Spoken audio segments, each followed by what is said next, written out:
Almost simultaneously, as the officer was discharging his weapon, the male placed a weapon to the right side of his head, pulled the trigger, and shot himself in the head. Officers called for EMS, but unfortunately, the male succumbed to his injuries. A black semi-automatic pistol belonging to the suspect was recovered at the scene. The officer who fired his weapon has 2 years of service, and the second officer was a 16-year veteran. The incident was captured on both officers' body cameras. We have several witnesses who were present and are being interviewed by CID for their statements. Following our officer-involved shooting protocols, our CID unit will conduct the criminal investigation, while KPD ID will conduct the internal affairs investigation. The officer who discharged his weapon will be placed on administrative leave until the investigation is complete. CID is currently, right now, on the scene looking for additional evidence and gathering additional statements. I offer my condolences to the deceased male's family. We're not releasing his name at this time out of respect for the family, but I can tell you that he's a 25-year-old Asian Pacific Islander male. And that's all I have for the first incident. We have any questions on that? Yes, Glynhill is right down the street, right? Yes, sir. It's right down the street from Feather Line, just north of Feather Line. Why did it take him a full 5 minutes to get from here to a block over? It all depends on where the officer was at when he was dispatched to the scene. That doesn't mean that the officer came from here. He may have came from the other side of town. Okay, so the officer's on administrative leave while you guys do the investigation? I thought it was up to Texas Rangers to investigate. No, we changed those protocols. Currently, the Killeen Police Department conduct their own investigation involving officers involved in incidents. We have the experience and the professionalism to conduct our own internal investigations and the criminal investigation. Okay, and you said it's unclear whether or not the officer who discharged his weapon actually hit the individual before Correct. he shot himself? They're at the scene right now looking to see if the bullet struck a house or anything else like that. So we're at the scene right now looking for additional evidence. Last night it was dark. We couldn't see any bullet strikes anywhere. And obviously we didn't move or touch the deceased person because we didn't want to tamper with any potential evidence. We're going to wait for the results of the autopsy to confirm that. An initial call was a mental disturbance call? It was a person armed with a gun. Oh. Yeah, there's no indication it was the mental person until the officer first arrived and found that the person was possibly under distress. And that's when the officer called in a more senior officer? No, he called for backup, because he didn't want to engage a person, that's essentially under mental distress, and it's best to have 2 officers there to handle the situation, make it safer for the officers and make it safer for the citizen. Okay.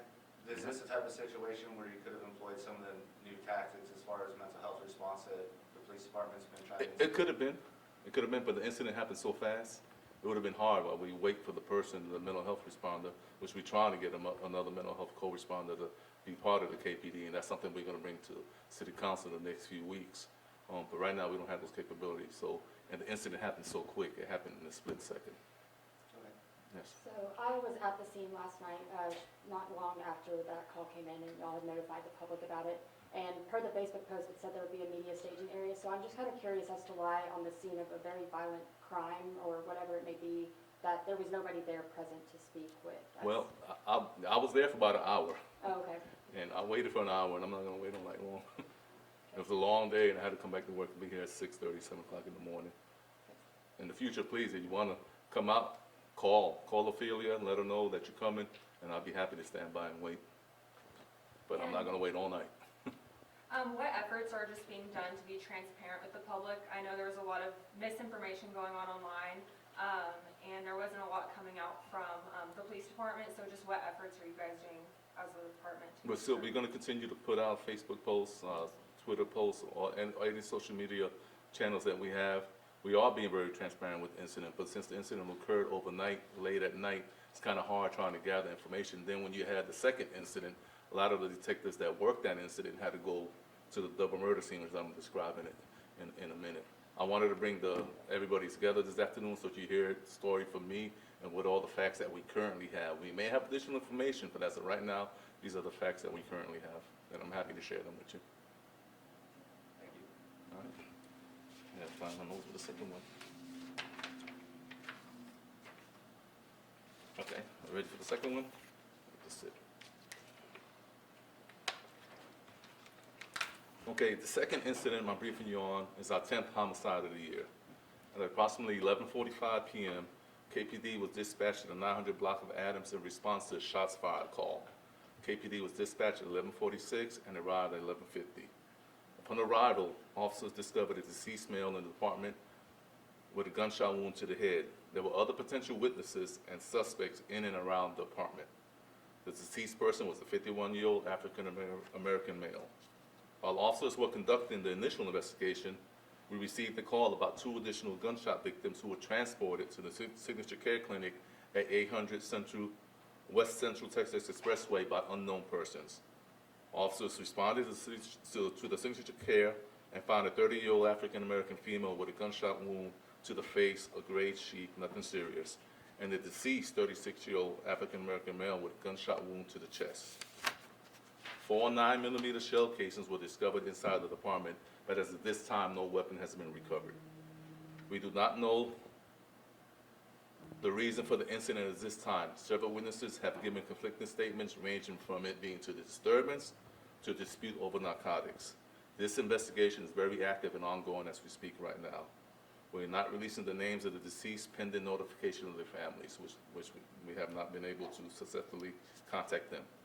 We do ask the public to contact us if they have any information pertaining to this case. Please call our homicide unit at 254-501-8830 or Crime Stoppers anonymously at 254-526-8477.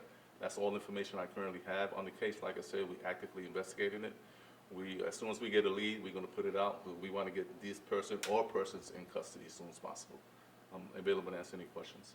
So I've previously reported from interviews with you and CID that there's an expansion in the amount of detectives.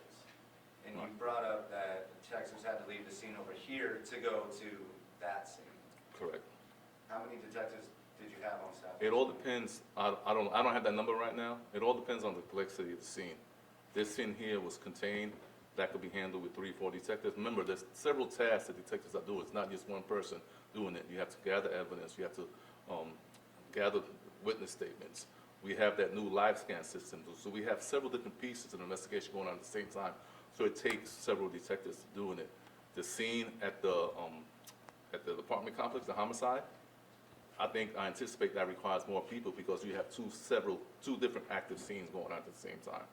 And we only have like 8 detectives assigned to the homicide division. All right? Okay, and do you have a person of interest in the downtown shooting? Which the incident from last night? Yes. Not at this time. We still gather information. As soon as we get that information, we are going to put out a press release on we're looking for this person as soon as we get that information. Right now, it's unknown. That's why we ask the public to please, if they know something, reach out. We anticipate with all the witnesses that we are talking to right now to develop a suspect soon. But right now, the potential witnesses or suspects were intoxicated and they weren't given accurate statements. So we're going to go back again and get additional information from the witnesses. Okay, we don't know if this is domestic related or... And we don't have, that's all I know at this time. Okay. Actually, can I go back to the first scene that we were talking No, about? that's it, one time. No, Okay. go ahead, I'm kidding. Oh, okay, you got me there. Because I just went back and checked, and I did call Ophelia twice last night, so I'm just wondering when that call came in again, and then about the time. The that you- first call, it came in Bell County received it at 9:09 p.m. Okay, We arrived at 9, it was dispatched at 9:12, we arrived at 9:17. okay, And I arrived at the scene right at 10 o'clock. okay, because Yeah. I was just checking, I called Ophelia twice at 10:43, Okay, And- I was still at the scene. I got there at like right after 11, is when I was kind of getting there floating around. We must so, have missed each other. yeah. Okay, I just wanted to clear up that timeline, because, Okay, yeah. all right. Anything else? All right, thank you so much.